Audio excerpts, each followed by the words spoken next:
The SEA Games coverage is brought to you by Mapiles Realty, the best people.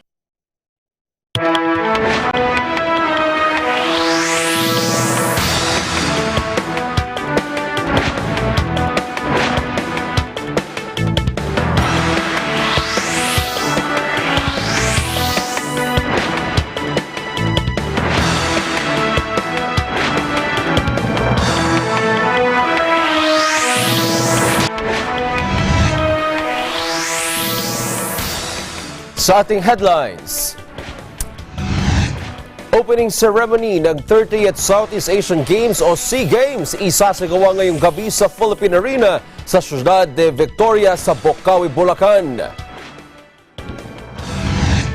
Mga manonood ng opening ng SEA Games maagang dumagsa sa mga pick-up point ng shuttle bus. Philippine National Police o PNP mahigpit na ipinatutupad ang clear bag policy sa mga manonood ng SEA Games sa Philippine Arena. Bagyong Kamuri, bumagal habang papalapit ng Philippine Area of Responsibility. Papangalan ng Bagyong Tisoy oras sa pumasok ng bansa. Pangulong Rodrigo Duterte hinimok ang publiko na salaminin ang revolutionary legacy na iniwan ng bayaning sigat Andres Bonifacio. Petron, magpapatupad ang taas presyo sa LPG at auto LPG products nito. Sa balitang abroad, Peru Opposition Leader Keiko Fujimori pinalaya na matapos ang 13 buwang pre-trial detention.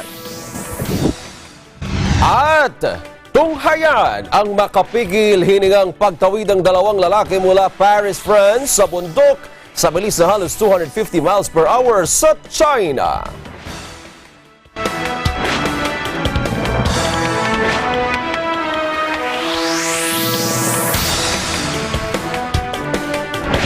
Magandang gabi Pilipinas! Tayo ay sabayang napapakinggan sa DCEC Radyo Agila 1062 sa Mega Manila at sa ating mga Radyo Agila Provincial Relay Stations sa mga lungsod ng Dagupan, Lucena, Cebu at sa Davao. Sa detalye ng mga balita.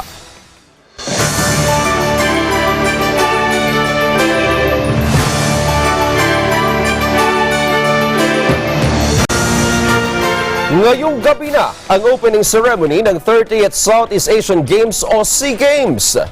Gaganapin ito sa Philippine Arena, ang world's largest indoor arena na nasa Bocaue, Bulacan. Ayon sa Malacanang, inaasahang dadalo si Pangulong Rodrigo Duterte sa opening ceremony ng SEA Games. Nasa mahigit 9,000 atleta mula sa 11 bansa ang inaasahang maglalaban-laban sa 529 na events at 56 na sports hanggang sa December 11. Mayroong 47 venues para sa SEA Games kabilang ang Metro Manila, Clark at Subic. Ipinatutupad din ang stop-and-go scheme para gawing prioridad ang convoy ng mga delegado na magmumula sa Metro Manila.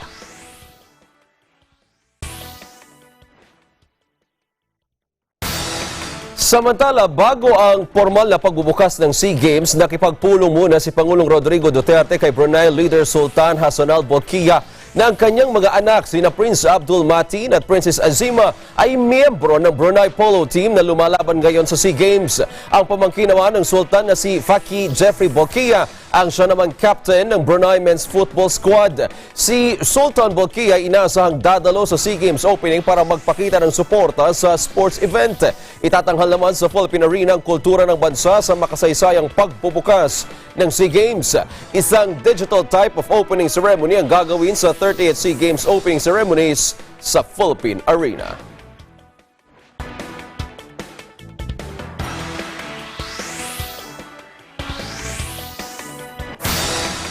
Mahigpit namang ipinatupad ng Philippine National Police ang clear bag policy sa mga manonood ng opening ng SEA Games sa Philippine Arena sa Bocaue, Bulacan.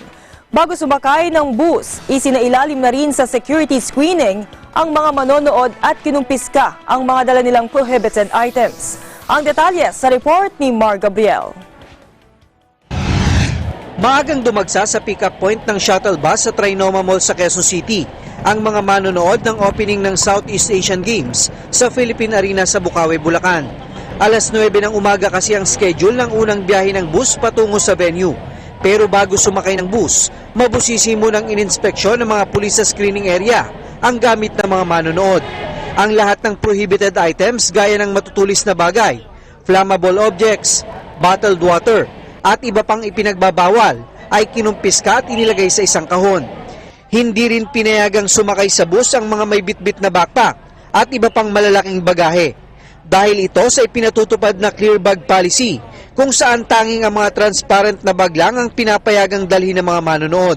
Masyado po kasing malaki yung dala kong gamit. Kahit transparent siya, hindi pwede kasi ito kasi masyadong malaki. Kaya minabuti kong bumili na lang ng ganito. Kasi medyo mahigpit po dito. Di tulad sa mga normal bag check-up sa mga malls and other like airports po, dito talagang mabusisit talaga. Ultimo yung pinakalaman ng pinaka-wallet namin, kailangan ipakita para lang ma-secure yung yung personal belongings na dadalhin namin sa mismong venue. Okay lang sa inyo? Yes, for the safety of everyone. May dala po sila, pinakompiskate po natin, sinesegregate. Yung may mga box po tayo na na naglalagyan. Bali good as na po yan, confiscated. Kasi alam naman nila in the first place na bawal. Kung dinala nila, kung ayaw nilang mag-surrender or sa protocol, hindi namin sila papapasokin, hindi sila makaboard. So, yun lang po, kasimple, ganun lang kasimple. Pag bawal, hindi pwede, hindi makapag-board.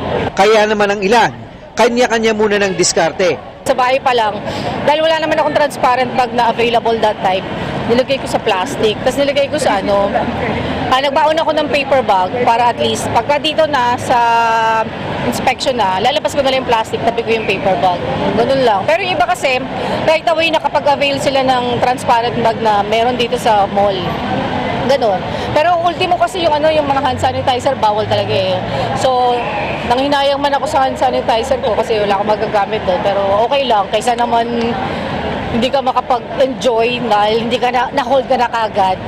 Bumili na ako sa taas ng plastic na transparent na bag. Tapos yung dala naming backpack sa yung bag, iniwan namin sa baggage counter. Tapos babalikan na lang namin para lang masunod yung nila, security. Sir, kung wala talagang pag-iwanan, mahalaga yung dalang gamit, advisable ba na iwanan na nila sa mall? Diskarte na po nila yon. Diskarte na po nila. So, hindi rin namin ina-advise na doon gawin nilang taguhan yung mall. Pero kasi magpo-close yung mall. So, nasa kanila na kung ano. Kung may sasakyan sila, iwan nila sa sasakyan. Yung mga bag dapat yun, nakikita, clear tote bag, storage bag, mga ganon para madala nila. Bukod sa Trinoma, may pick-up point din sa PITX sa Parañaque, SM Mall of Asia, Ayala Cloverleaf at sa SM City Clark sa Pampanga. Bandang 1:30 ng hapon kanina, nagsimulang dumaan sa EDSA ang convoy ng mga delegado at mga atletang dadalo sa opening mula sa kani-kanilang hotel.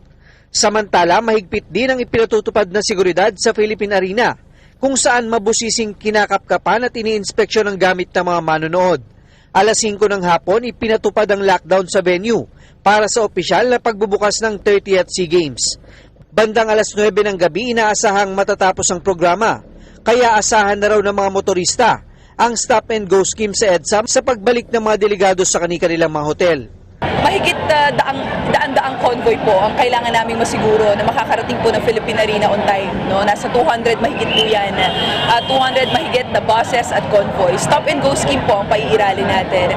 Ibig sabihin, sir, pag dumadaan po yung convoy, pansamantalang patitigilin yung mga pribadong sasakyan o maging pampubliko para ho makadaan yung convoy. Pangalawa, sir, yung mga perpendicular roads, intersections, yung mga pinaglalabasan po ng mga private vehicles, patitigilin po muna yan. May mga nakaposteng HPG, MMDA, local traffic enforcers para ho bigyang daan muna yung nasabing convoy. Pagkalagpas po ng convoy, back to normal na po yung sitwasyon ng daloy ng trapiko. Para sa Eagle News, Mar Gabriel, I am 1 with 25.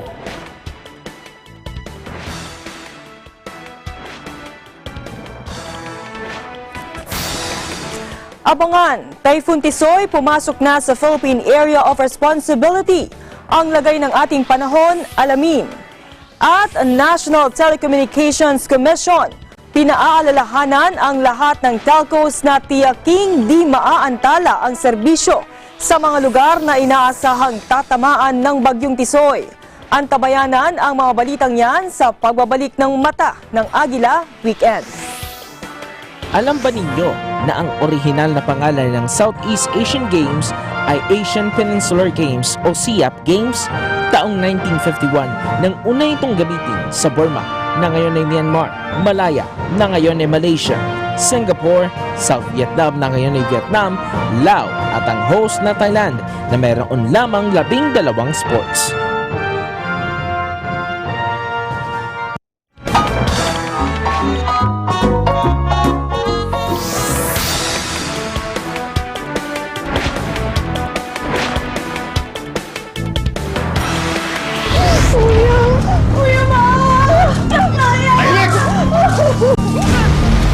Pare, pag-usapan natin to. Wala kayong magagawa! Tutulungan ko to!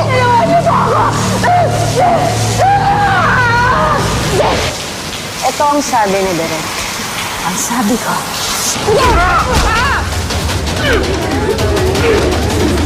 Lagi na lang bang walang kalaban-laban ang role ng babae sa pelikula?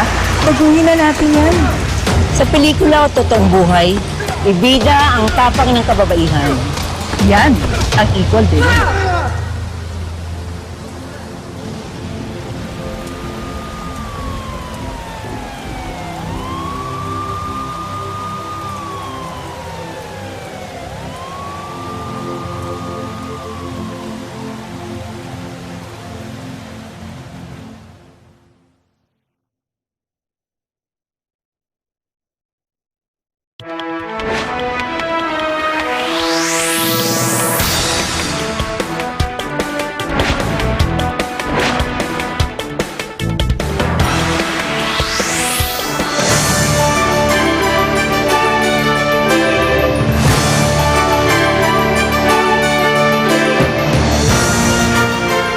Magang nagsidatingan sa Philippine Arena ang mga nais makasaksi sa formal na pagbubukas ng 38th Southeast Asian Games.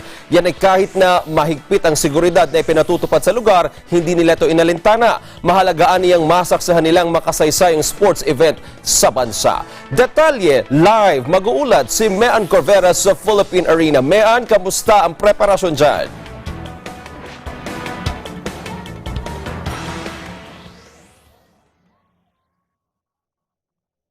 Wedge, may mga humahabol pa pero hindi na nakapasok dito sa loob ng Philippine Arena. 6:20 ngayong gabi nang magdeklara ng lockdown at isara ang mga gate papasok ng Philippine Arena.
Babalikan natin ang live report ni Mean Corvera.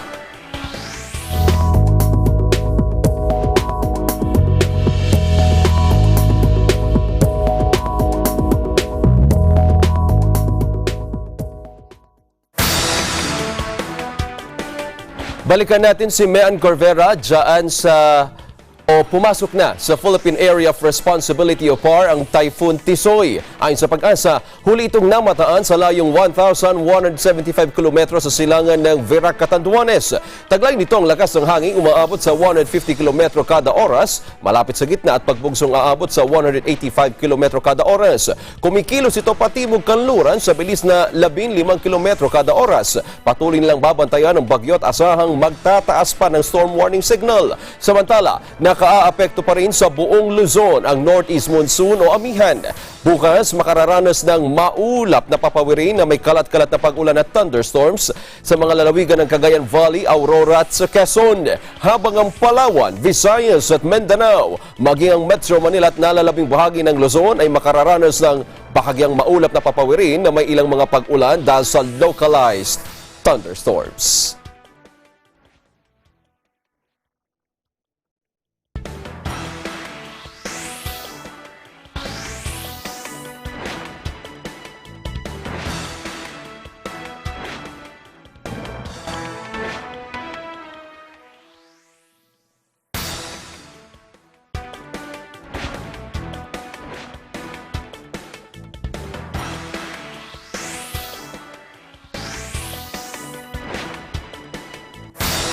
Sa ibang balita, nakahanda raw ang Meralco na magdeklara ng General State of Alert bilang paghahanda sa power outages na maaaring maidulot ng pananalasa ng bagyong Kamuri.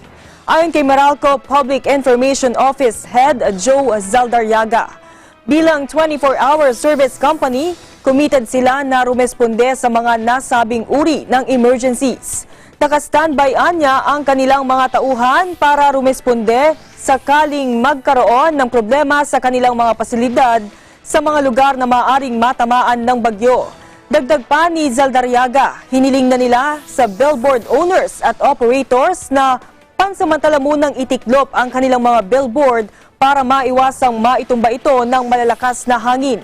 Nagpaalala rin ang Meralco sa publiko na tiyakin ang lahat ng kanilang gadgets ay naka-fully charged para mapanatiling bukas at handa ang linya ng komunikasyon.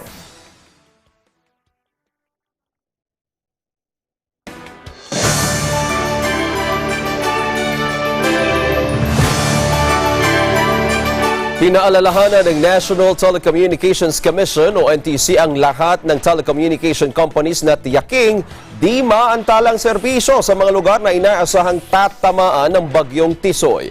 Sa memorandum na inilabas ni NTC Commissioner Gamaliel Cordova, inatasan ng lahat ng telco companies na tiyaking mayroong sapat na bilang ng technical at support personnel. Dapat din anyang matiyak na may naka-standby na generators na may extra fuel, tools at spare equipment.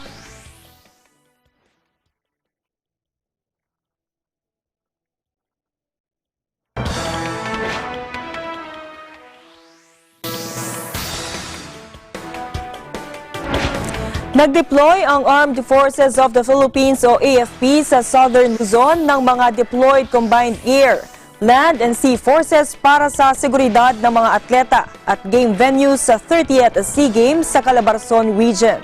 Ayon kay Lieutenant General Gilbert Gapay, commander ng Southern Luzon Command ng AFP, nag-deploy sila ng 1,300 na sundalo ng Army, Navy sailors, airmen at may naka-standby na isang Army Infantry Battalion at combat group mula sa Philippine Air Force. Tiwala rin anya siya na magiging magaan at matagumpay ang hosting ng Pilipinas sa SEA Games.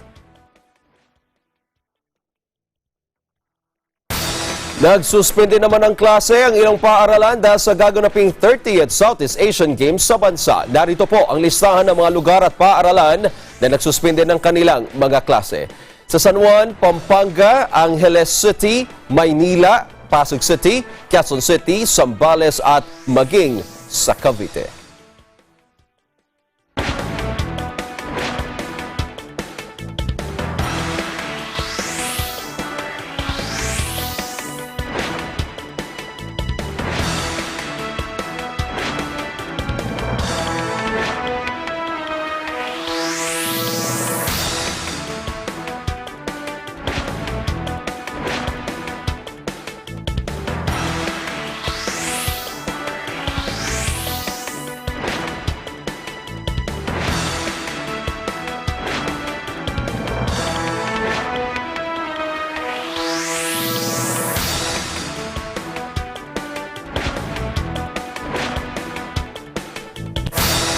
Abangan! Pangulong Rodrigo Duterte, hinimok ang publikong salaminin ang revolutionary legacy na iniwan ni Gat Andres Bonifacio. At NEDA Board, inaprubahan ang 187.34 billion pesos na halaga ng proyekto. Yan at iba pang may init na balita sa pagbabalik ng Mata ng Agila Weekend. Ito na ang apat na pagkakataon na host ang Pilipinas sa Southeast Asian Games. Ang una noong 1981, sinundan ito noong 1991 at ang pangatlo noong 2005. Ang rank ng bansa ay 3rd, 2nd at 1st ng mga panahong yaon. Ngayong 2009, muling mag-host ng Pilipinas matapos itong tanggihan ng Brunei.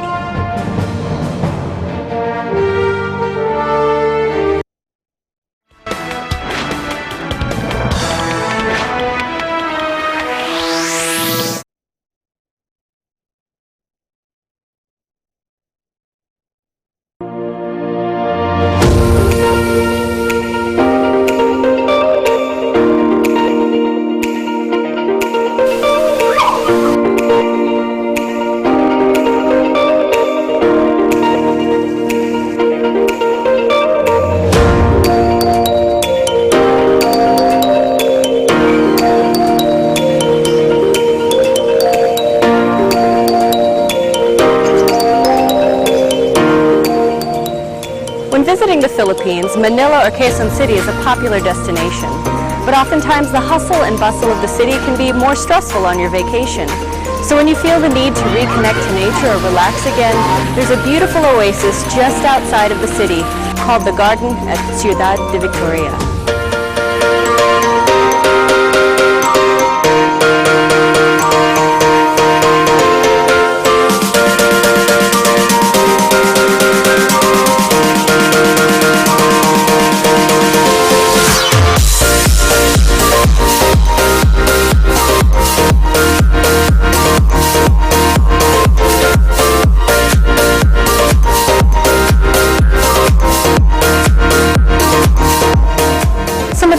That you can see here include hydrangea, snapdragon, and stargazers. They're truly beautiful.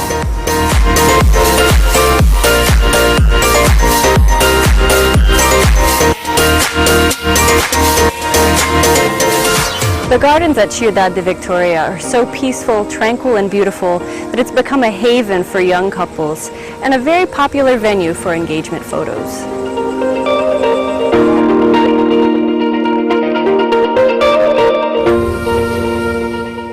The next time you want an escape from the big city, the garden at Ciudad de Victoria is a wonderful place to visit.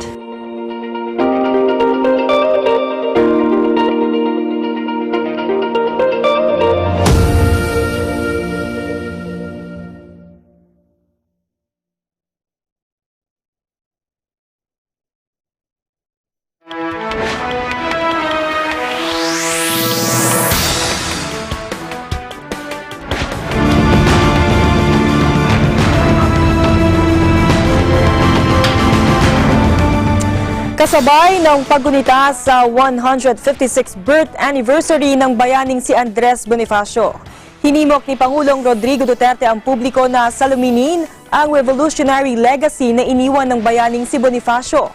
Tulad ni Dr. Jose Rizal, nakadamba na rin sa puso ng mamamayang Pilipino si Gat Andres Bonifacio dahil sa inialay nitong kagitingan at tapat na pag-ibig sa inang bayan. At gaya rin ni Rizal, binitay sa pamamagitan ng pagbaril ang Supremo at sa kasibulan ding edad na 34 na taon lamang. Pero ang mas masakit kung si Rizal ay namatay sa mga kamay ng dayuhang Kastila. Si Bonifacio ay pinatay ng kapwa Pilipino at revolusyonaryo. Ilan lamang sa bansag kay Bonifacio ay ang ama ng himagsikang Pilipino, Supremo ng Katipunan at the Great Plebeian.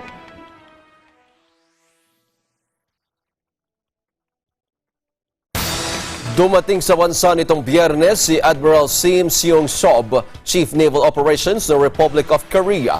Narito siya sa bansa para sa 2 araw na official visit. Ginawaran siya ng arrival honors sa Philippine Navy Headquarters bago ang kanyang courtesy call kay Philippine Navy Flag Officer in Command, Vice Admiral Robert Emperad. Sa talumpati ni Sim, sinabi niyang hinahangaan nito ang pagsisikap ng Philippine Navy para mapanatilang magandang relasyon sa South Korean Navy. Binigyang diin nito ang kahalagahan ng naval cooperation at coordination. Dagdag pa ni Sim, ang kanyang pagbisita sa Pilipinas ay oportunidad para mas mapabuti pang ugnayan ng dalawang Navy. Pinalawig pa ang initial deployment period ng Dalian train sa linya ng MRT-3. Ayon pa sa DOTR MRT-3, hapon at gabi nang bibiyahe kada araw ang Dalian trains. Mula sa dating oras na 8:30 p.m. to 10:30 p.m., bibiyahe na rin ang nasabing train sets ng 1 p.m. hanggang 3 p.m. para magbigay ng serbisyo sa publiko. Ang extension ng trial deployment ng Dalian ay upang maobserbahan pang mabuti ang performance ng Dalian train sets sa linya ng MRT-3. Ito ay makatutulong din sa inaasahang dagsa ng mga mananakay ngayong holiday season. Ang nasabing Dalian train sets ay kabilang na sa regular fleet ng MRT-3 na bumabiyahe araw-araw. Matatandaang noong Oktubre 14 nang pirmahan ng maintenance provider na Sumitomo ang kasunduang nagbibigay pahintulot na limitadong patakbuhin ang Dalian train sets sa MRT-3. Gayunman, ipinababatid ng ahensya na sa gitna ng patuloy na pagpapalit ng riles ng MRT-3 at iba pang rehabilitasyon o rehabilitation works sa main line ay maaaring pansamantalang isuspinde ang deployment ng nasabing train sets. Ang isang Dalian train set na may 3 bagon ay kayang makapagsakay ng 1,050 passengers kada biyahe. Itong bagong proyekto ang inaprobahan ng National Economic and Development Authority o NEDA Board. Nagkakahalaga ang mga nasabing proyekto ng 187.34 billion pesos. Ayon sa NEDA, 3 sa nasabing proyekto ay mula sa Department of Transportation o DOTR. 3 rin ang mula sa Department of Public Works and Highways at isang proyekto naman ang ipatutupad ng Department of Health. Sabi ni Socio-Economic Planning Secretary Ernesto Pernia, 5 sa 7 bagong proyekto ang ipatutupad sa labas ng National Capital Region.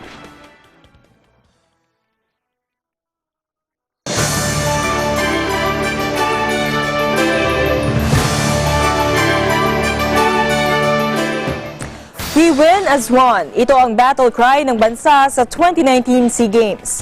Ito rin ang magsisilbing plataforma sa mga atleta para marating ang susunod na 2 antas, ang Asian Games at ang Olympics. Ang World Gymnastics Champion na si Carlos Adriel Yulo ang magiging torch bearer sa opening rites ngayong SEA Games. Habang sila Heidelin Diaz, EJ Obiena, Nesty Petesio, Yumir Marshall, Marjeline Didal at Kiyomi Watanabe ang magiging Philippine flag bearers. Ang SEA Games ay lalahukan ng 11 mga bansa mula sa Southeast Asia na gaganapin simula ngayong araw, November 30 hanggang December 11. Nasa 5,864 athletes naman ang maglalaban-laban sa iba't ibang palaro. Muling nabigo ang Pilipinas sa Game 2 kontra Indonesia sa Women's Beach Volleyball. Ang score ngayon, 2-0. Ang detalye, iyahatid sa atin ni ABC correspondent Bel Cabigayan mula sa Subic Bay, Freeport. Nabigong muli ang Pilipinas laban sa Indonesia sa Women's Beach Volleyball na ginanap sa Subic Bay Tennis Court, Subic Bay Freeport Zone sa score na 2-0. Tinalo ng Indonesia Team 2 na binubuo ni Ratnasari Resi at Mutakara Aliza ang Pinoy duo na sina Dij Rodriguez at Z. Gervasio sa unang set, 21-14. Tinapos ng Indonesia ang second set sa score na 21-16. Mula rito sa Subic Bay Freeport para sa Eagle News SEA Games 2019 coverage, Bel Cabigayan, IM1 with 25. Abangan! Halos 200 vaping shops sa Metro Manila ipinasara at kampo ni dating Senador Bongbong Marcos. Ihahain na sa susunod na linggo ang kanilang komento sa Presidential Electoral Tribunal kaugnay ng kanyang electoral protest laban kay Vice President Leni Robredo. Ang lahat ng yan sa pagbabalik ng Mata ng Agila Weekend.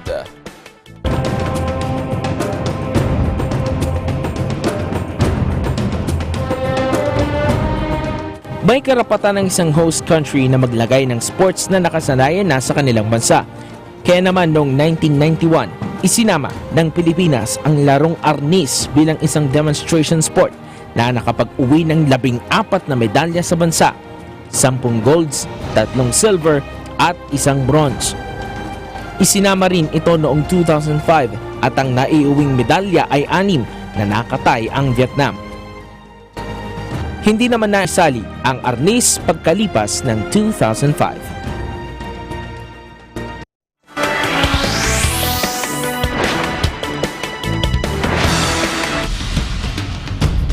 Tamang impormasyon, napapanahon, Ula Batanes hanggang taon-taon.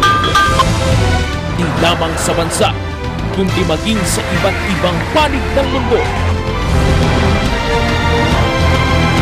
Mga balitang makabuluhan, mga panayam sa kinauukulan, subaybayan. Dito lamang sa Net25.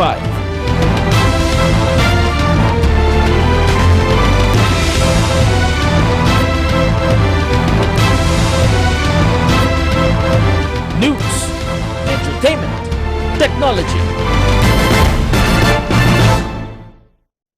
Landmarks, Linggo, alas 6 hanggang alas 7 ng gabi.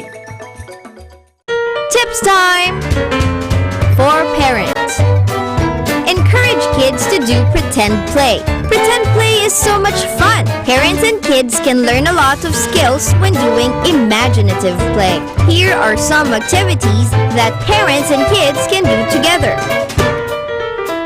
Kids can pretend to be chefs and waiters during cooking and meal times. The sofa or couch can be a good transportation to faraway places. Kids can pretend to be their favorite community helper. Encourage kids to incorporate songs when they do imaginative play. You can also do a camp out inside your house. Use a blanket instead of a tent. There are so many other things to do. Remember, your imagination is unlimited.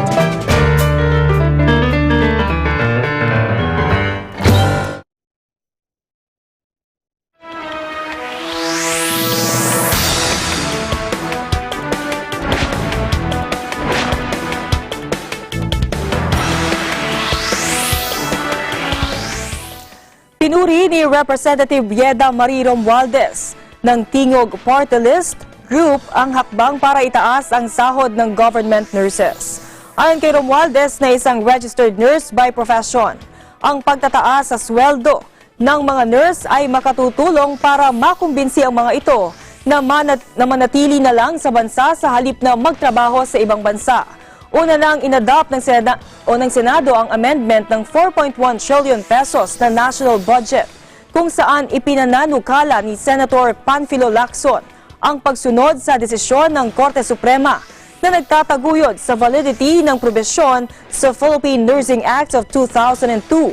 Nakasaad dito na ang minimum base pay ng mga government nurse ay di dapat mas mababa sa salary grade 15. Halos 200 vaping shops sa Metro Manila ang naipasara na ng National Capital Regional Police Office o NCRPO.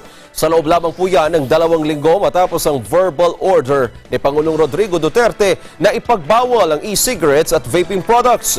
Ayon kay NCRPO Acting Chief of Police Brigadier General Debold Sines, mula nitong November 27, 178 vaping shops na ang kanilang ipinasara dahil wala ring maayos na business permits ang mga ito.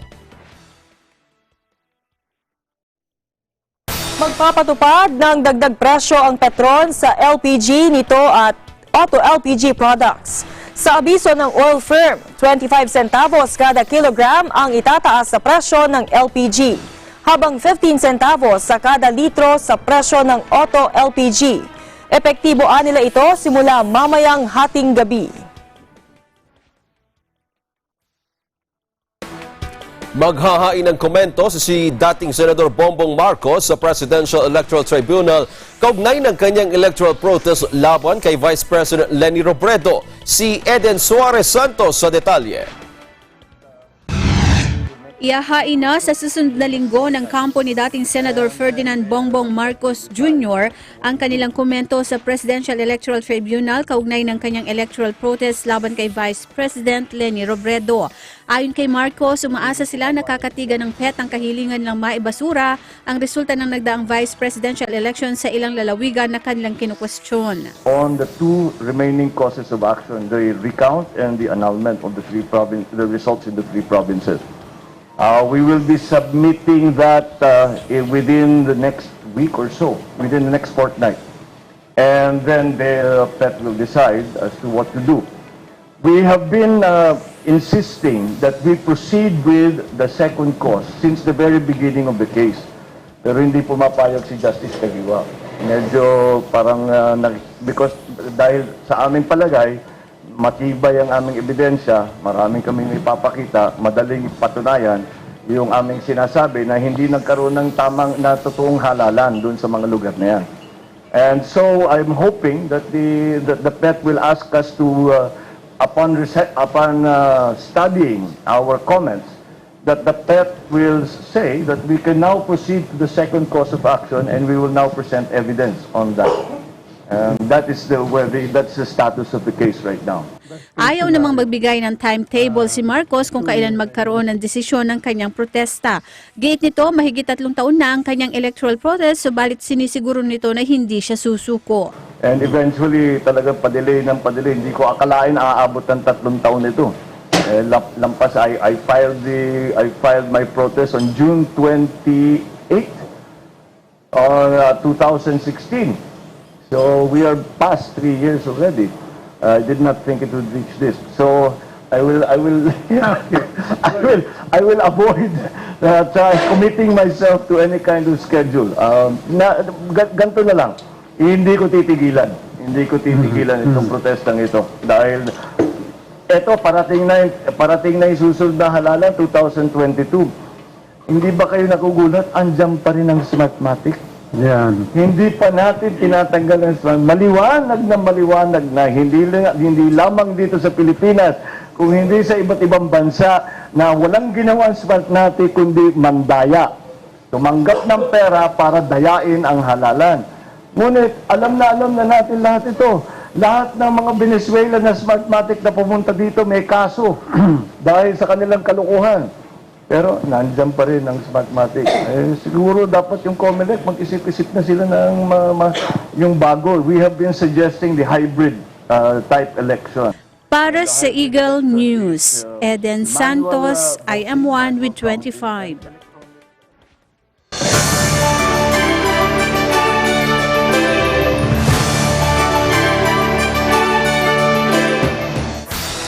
New Clark City handa na rin sa formal na pagbubukas ng 30th Southeast Asian Games. Kumuha tayo ng update mula kay Ben Bernaldez, live mula sa Capas, Tarlac. Ben?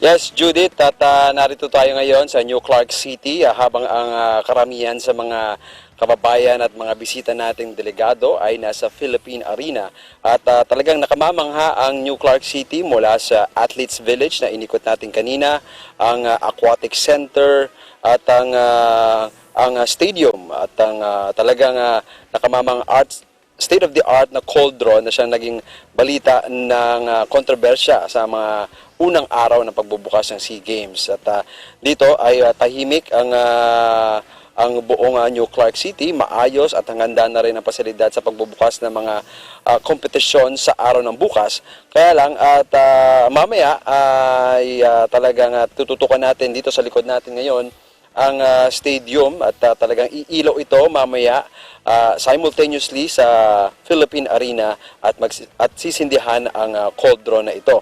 At matatandaan natin na naging kontrobersya ang cauldron na ito at sa publiko rin naman ang explanation kung bakit gumastos ng ganong kalaking halaga para rito. At talaga namang ayon sa kanina, meron tayong habang sa pag-iikot natin, meron tayong nakapanayan na isang Malaysian athlete. At habang sila ay nag-iikot at nakapanayan natin siya at sinabi kung yung kanyang pag-appreciate at namangha siya sa pasilidad dito sa New Clark City. At lalong-lalo na dito sa stadium at sa cauldron na mamaya ay iilaw at sisindihan kasabay ng pagbubukas ng mga ceremonies dyan sa Philippine Arena. Judith.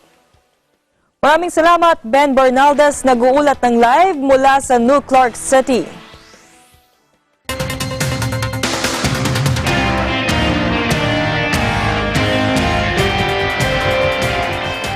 Patay ang mag-asawa matapos kumain ng shellfish sa Bislig City. Detalye kay Eagle News correspondent Isay Dailisan. Isang araw pagkatapos maglabas ng babala sa publiko ang Bureau of Fisheries and Aquatic Resources sa Caraga Region o BFAR 13 ng pagbabawal ng pagkain sa lahat ng uri ng shellfish mula sa Lianggabe dahil sa pagkakaroon nito ng isang nakalalasong microorganism, kinumpirma ng mga otoridad pangkalusugan ng pagkamatay ng mag-asawa dahil sa pagkalason sa shellfish o red tide poisoning. Kinilalang sina Leonito Namok at asawa na si Lucia, kapwa residente ng Purok 3, Barangay Kinayan, Barobo, Surigao del Sur, ay isinugod sa Lianga District Hospital nang mawalan ng malay matapos kumain ng kinason o shellfish mula sa Lianga Bay. Ang sakop ng Lianga Bay ay ang mga lugar ng Lianga, Barobo, San Agustin at Marihatag sa Surigao del Sur. Bigo ang attending physician sa Lianga District Hospital na ma-revive ang mag-asawa matapos ng ilang oras na wala itong malay. Ayon sa medical record ni Lucia, cardiorespiratory arrest due to shellfish poisoning ang ikinamatay ng mag-asawa. Ang resulta ng confirmatory lab test na inilabas ng BFAR 13 noong Huwebes ay nagsabing ang mga sample na nakolekta mula sa Lianga Bay sa Surigao del Sur ay positibo ngayon sa red tide toxin. Ang resulta ay nakapaloob sa Shellfish Advisory No. 21 na may petsang November 28 na tinagdaan ni Eduardo Gongonga, Undersecretary sa Fisheries ng Kagawaran ng Agrikultura.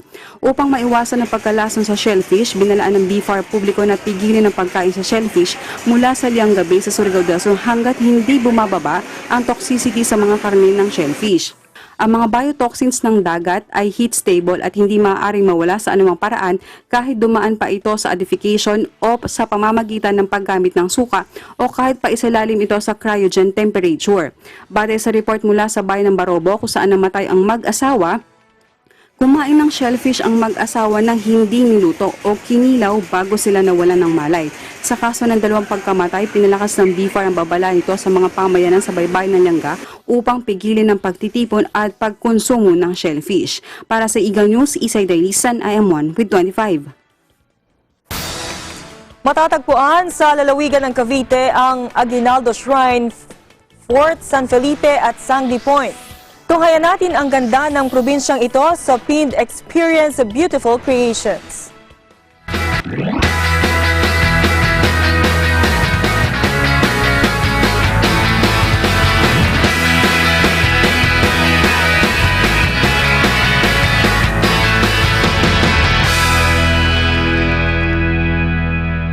So, now we're on our way to Amadeo, Cavite. Pupunta kami sa Balite Falls para sa aming first ever travel vlog experience.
experience. And tara, magkape na tayo.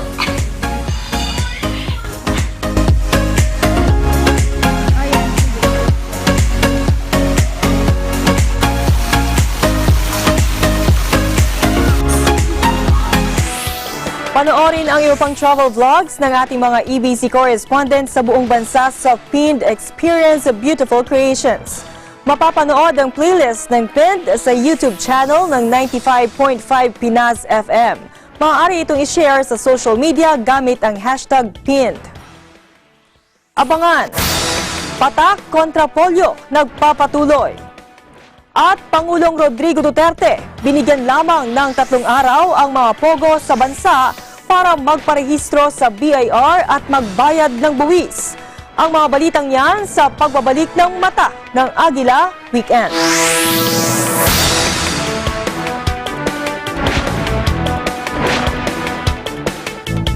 Filipino athlete na sumali sa SEA Games, si Muros ay 14 anyos lang nang sumali sa 1981 Games sa Maynila sa larangan ng track and field. Siya rin ang may pinakamaraming naiuwing medalya sa mga Pinoy athlete sa kasaysayan ng SEA Games na umaabot ng 15 gold medals.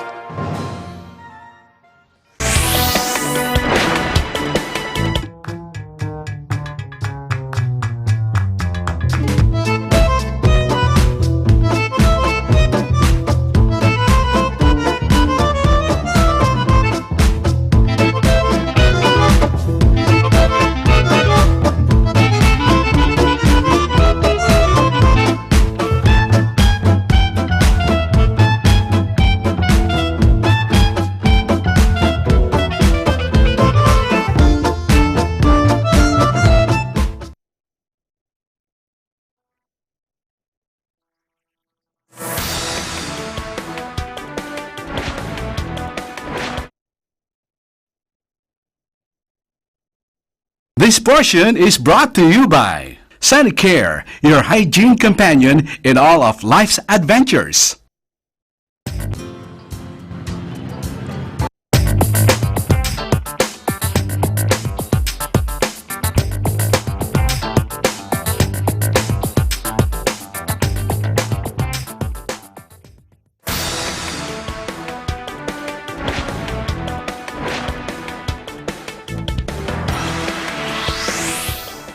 Maraming okasyon ang ipinagdiriwang ng mga Pinoy at syempre lagi itong may kasamang handaan. Kaya naman, kailangan ang pipiliing cutlery ay dapat na maging environment friendly. Narito ang report ni Maylene Mariano Rivera. Ang mga Pinoy, maraming ipinagdiriwang na okasyon. Papa-birthday celebration, reunion, hanggang sa simpleng family bonding, hindi pwedeng walang kainan. At para hindi maging problema sa kapaligiran, mayroon din produktong hindi nakakasira sa kapaligiran pagdating sa cutlery. Ang Cheers Party Essentials na gawa ng Sanicare. Mula sa plato, baso, kutsara, tinidor, pati na sa kutsilyo, hindi ito gaya ng nakasanayan nating gawa sa plastic. When your food is there, it doesn't slide. It's not thick all over. Kasi if it's like flat, smooth surface, mahalo-halo lahat. And then it's starch. And it's very strong. Okay, so it's unbreakable. Starch din yan. And it's also starch. Yeah. So what's nice about it is if you're, di ba you get that, yung masakit yun di ba? If you're napuputol normally. it hits your face. Yeah, so At syempre, pagkatapos ng kainan, mayroon din silang trash bag na environment friendly rin. Ayon sa Sanicare, sinisikap nilang makadevelop ng mga produktong makabubuti sa kapaligiran, pati sa kanilang mga customer dahil ito ay abot kayang halaga. So each brand that we have, each product that we develop is really well thought of in terms of what is good for the customer, and also with our plates that are starch-based, again, good for the environment.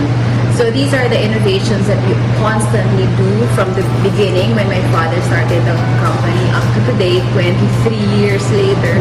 We're still innovating, we're still finding ways to improve the product. Old product, like our tissue, we still try to improve that. To the new products, at least the hand sanitizers and the cutleries, we always look for ways to give more value to the customers without increasing the price. At good news! Mabibili na rin ang produkto ng Sanicare online. Just log on to shop.scpa.com.ph.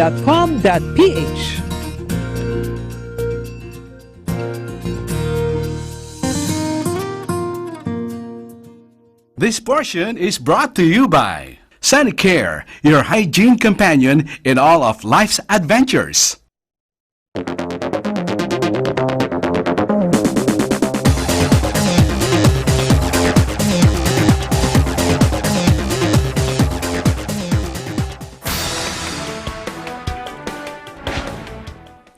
Binigyan ni Pangulong Rodrigo Duterte ng 3 araw na deadline ang mga Philippine Offshore Gaming Operator o POGOs sa bansa para magparehistro sa Bureau of Internal Revenue o BIR at magbayad ng kanilang buwis.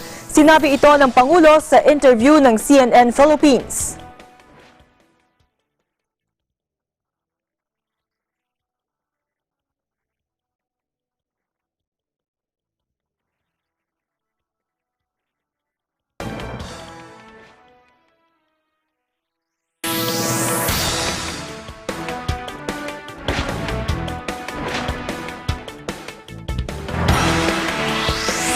Samantala, nakipagpulong na ang gobyerno ng Chile sa mga labor group upang resolbahin ang nagpapatuloy na social unrest sa kanilang bansa.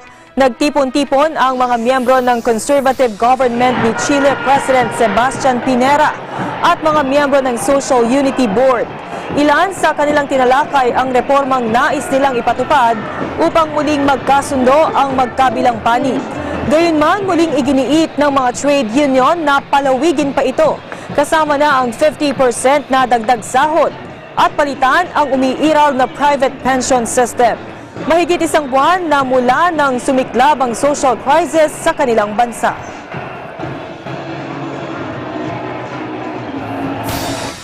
Napatay ng mga pulis sa London ang isang lalaki na nasa likod ng pananaksak ng 3 menor de edad. Ayon sa London Metropolitan Police, nakasuot ang sospek ng peking bomba. Sa inisyal na investigasyon, nagkagulo ang nasa train station malapit sa London o London Bridge, kaya mabilis nila itong nirespondehan.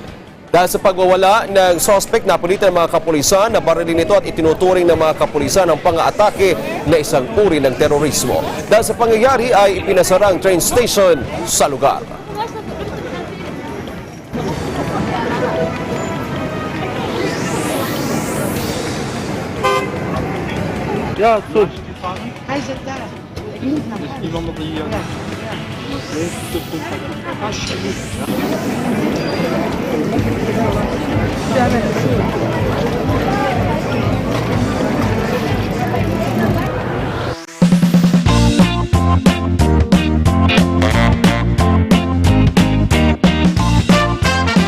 Dalawang lalaki na mula sa France ang tumalon at dumaan sa isang bundok sa China. Tinagurian silang mga jetmen. Sinubukan nina Fred Fugen at Vince Raffet na tinaguri ang Soul Flyers ang kanilang OPU na tumawid sa Tianmen Mountain Park sa Hunan Province. Mula sa sinakyan nilang helicopter ay tumalon sila upang subukan ang kanilang binuong firing reactors. At nagbunga naman ang kanilang mga pagsisikap.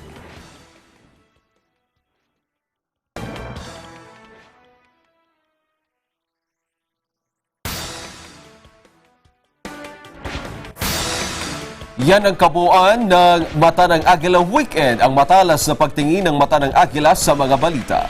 Ang mapagmatsyag at napanuring mata ng Agila. Ako po si Wedge Kudjaman. At ako naman si Judith Liamera. Magandang gabi and we are one with 25.